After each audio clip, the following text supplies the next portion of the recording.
नमस्कार दोस्तों, एक बार फिर से स्वागत है आप सभी का एमके की कहानी यूट्यूब चैनल पर। दोस्तों, आपकी अनुमति के साथ आज की कहानी को प्रारंभ करते हैं। दोस्तों, अगर आपको ये वीडियो अच्छी लगती है तो इस वीडियो को लाइक करना, कमेंट करके बताना कि आपको कहानी कैसी लगी और कहानी को शेयर जरूर करना। और अगर आप चाहते हैं कि इस तरह की नॉलेजफुल और मोटिवेशनल कहानियां आप तक पहले पहुंचे तो एमके की कहानी यूट्यूब चैनल को सब्सक्राइब करके बेल आइकन को भी दबा देना। धन्यवाद। आज की कहानी का शीर्षक है मूर्ख कौन। किसी गांव में एक सेठ रहता था। उसका एक ही बेटा था जो व्यापार के काम से परदेश गया हुआ था। सेठ की बहू एक दिन कुएं पर पानी भरने गई। घड़ा जब भर गया तो उसे उठाकर कुएं के मुंडेर पर रख दिया और अपना हाथ मुंह धोने लगी। तभी कहीं से 4 राहगीर वहां पहुंचे। एक राहगीर बोला, बहन मैं बहुत प्यासा हूँ, क्या मुझे पानी पिला दोगी? सेठ की बहू को पानी पिलाने में थोड़ी झिझक महसूस हुई क्योंकि वह उस समय कम कपड़े पहने हुए थी। उसके पास लोटा या गिलास भी नहीं था जिससे वह पानी पिला देती। इसी कारण वहां उन राहगीरों को पानी पिलाना उसे ठीक नहीं लगा। बहू ने उससे पूछा, आप कौन हैं? राहगीर ने कहा, मैं एक यात्री हूँ। बहू बोली, यात्री तो संसार में केवल 2 ही होते हैं, आप उन दोनों में से कौन हैं? अगर आपने मेरे इस सवाल का सही जवाब दे दिया तो मैं आपको पानी पिला दूंगी, नहीं तो मैं पानी नहीं पिलाऊंगी। बेचारा राहगीर उसकी बात का कोई जवाब नहीं दे पाया। तभी दूसरे राहगीर ने पानी पिलाने की विनती की। बहू ने दूसरे राहगीर से पूछा, अच्छा तो आप बताइए कि आप कौन हैं? दूसरा राहगीर तुरंत बोल उठा, मैं तो एक गरीब आदमी हूँ। सेठ की बहू बोली, भैया गरीब तो केवल 2 ही होते हैं, आप उनमें से कौन हैं? प्रश्न सुनकर दूसरा राहगीर चकरा गया। उसको कोई जवाब नहीं सूझा तो वह चुपचाप हट गया। तीसरा राहगीर बोला, बहन मुझे बहुत प्यास लगी है, ईश्वर के लिए तुम मुझे पानी पिला दो।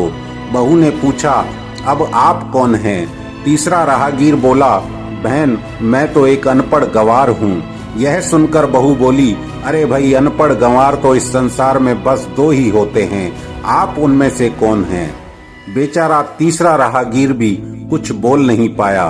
अंत में चौथा राहगीर आगे आया और बोला, बहन मेहरबानी करके मुझे पानी पिला दें।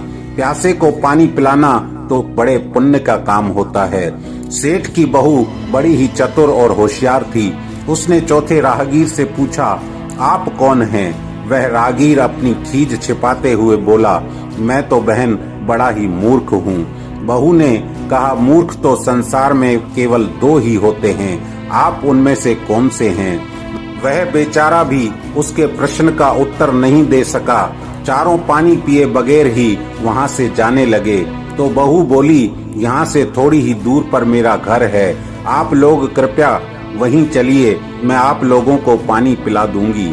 चारों राहगीर उसके घर की तरफ चल पड़े। बहू ने इसी बीच पानी का घड़ा उठाया और छोटे रास्ते से अपने घर पहुंच गई। उसने घड़ा रख दिया और अपने कपड़े ठीक तरह से पहन लिए। इतने में वे चारों राहगीर उसके घर पहुंच गए। बहू ने उन सभी को गुड़ दिया और पानी पिलाया। पानी पीने के बाद वे राहगीर अपनी राह पर चल पड़े। सेठ उस समय घर में एक तरफ बैठा यह सब देख रहा था। उसे बड़ा दुख हुआ। वह सोचने लगा, इसका पति तो व्यापार करने के लिए परदेश गया है और यह उसकी गैर हाजिरी में पराये मर्दों को घर बुलाती है, उनके साथ हंसती बोलती है, इसे तो मेरा भी लिहाज नहीं। यह सब देख अगर मैं चुप रह गया, आगे इसकी हिम्मत और बढ़ जाएगी। मेरे सामने इसे किसी से बोलते बतियाते शर्म नहीं आती तो मेरे पीछे न जाने क्या क्या करती होगी। फिर एक बार यह भी है कि बीमारी और अपने आप ठीक नहीं होती, इसके लिए वैद्य के पास जाना पड़ता है। क्यों न इसका फैसला राजा पर छोड़ दूं। यही सोचता हुआ वह सीधा राजा के पास जा पहुंचा और अपनी परेशानी बताई। सेठ की सारी बातें सुनकर राजा ने उसी वक्त बहू को बुलाने के लिए सिपाही बुलवा भेजे और उनसे कहा तुरंत सेठ की बहू को राजसभा में उपस्थित किया जाए। राजा के सिपाहियों को अपने घर पर आया देख उस सेठ की पत्नी ने बहू से पूछा, क्या बात है बहू रानी, क्या तुम्हारी किसी से कहा सुनी हो गई थी जो उसकी शिकायत पर राजा ने तुम्हें बुलाने के लिए सिपाही भेज दिए। बहू ने सास की चिंता को दूर करते हुए कहा, नहीं सासू माँ, मेरी किसी से कोई कहा सुनी नहीं हुई है, आप जरा भी फिक्र न करें। सास को आश्वस्त कर वे सिपाहियों से बोली, तुम पहले अपने राजा से यह पूछ कर आओ कि उन्होंने मुझे किस रूप में बुलाया है, बहन, बेटी या फिर बहू के रूप में, किस रूप में उनकी राजसभा में मैं आऊं। बहू की बात सुन सिपाही वापस चले गए। उन्होंने राजा को सारी बातें बताई। राजा ने आदेश दिया कि पालकी लेकर जाओ और कहना कि उसे बहू के रूप में बुलाया गया है। सिपाहियों ने राजा की आज्ञा के अनुसार जाकर सेठ की बहू से कहा, राजा ने आपको बहू के रूप में आने के लिए पालकी भेजी है। बहू उसी समय पालकी में बैठकर राजसभा में जा पहुंची। राजा ने बहू से पूछा, तुम दूसरे पुरुषों को घर क्यों बुला लाई जबकि तुम्हारा पति घर पर नहीं है। बहू बोली, महाराज, मैंने तो केवल कर्तव्य का पालन किया। प्यासे पथिकों को पानी पिलाना कोई अपराध नहीं है, यह हर गृहिणी का कर्तव्य है। जब मैं कुएं पर पानी भरने गई थी तब तन पर मेरे कपड़े अजनबियों के सम्मुख उपस्थित होने के अनुरूप नहीं थे। इसी कारण उन राहगीरों को कुएं पर पानी नहीं पिलाया।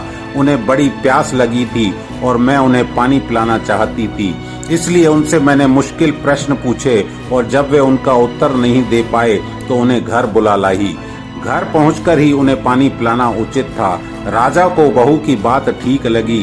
राजा को उन प्रश्नों के बारे में जानने की बड़ी उत्सुकता हुई जो बहू ने चारों राहगीरों से पूछे थे। राजा ने सेठ की बहू से कहा, भला मैं भी तो सुनूं कि वे कौन से प्रश्न थे जिनका उत्तर वे लोग नहीं दे पाए। बहू ने तब वे सभी प्रश्न दोहरा दिए। बहू के प्रश्न सुन राजा और सभासद चकित रह गए। फिर राजा ने उनसे कहा, तुम खुद ही इन प्रश्नों के उत्तर दो, हम अब तुमसे यह जानना चाहते हैं। बहू बोली, महाराज, मेरी दृष्टि में पहले प्रश्न का उत्तर है कि संसार में सिर्फ दो ही यात्री हैं, सूर्य और चंद्रमा।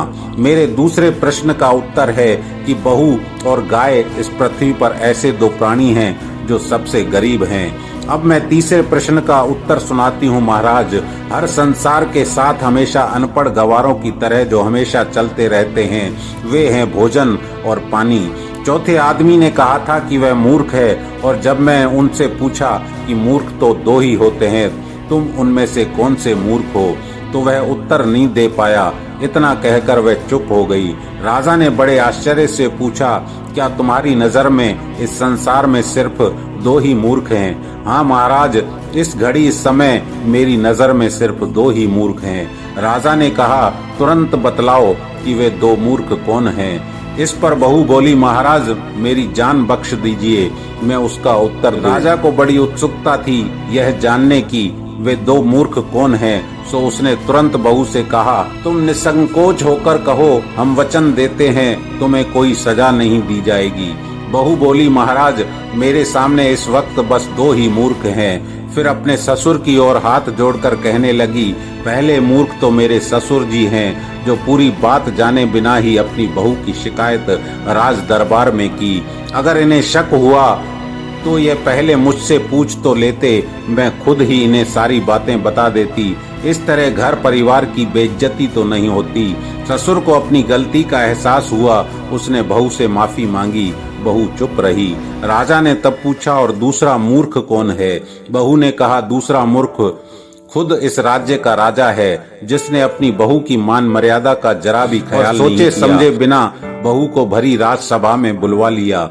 बहू की बात सुनकर राजा पहले तो क्रोध से आग बबूला हो गया, परंतु तभी सारी बातें उसकी समझ में आ गई। समझ में आने पर राजा ने बहू को उसकी समझदारी और चतुराई की सराहना करते हुए उसे ढेर सारे पुरस्कार देकर सम्मान सहित विदा किया। दोस्तों, इस कहानी से हमें ये शिक्षा मिलती है कि किसी की बात सुने बिना उस पर इल्जाम लगाना एवं उसे जलील करना मूर्खतापूर्ण है। धन्यवाद।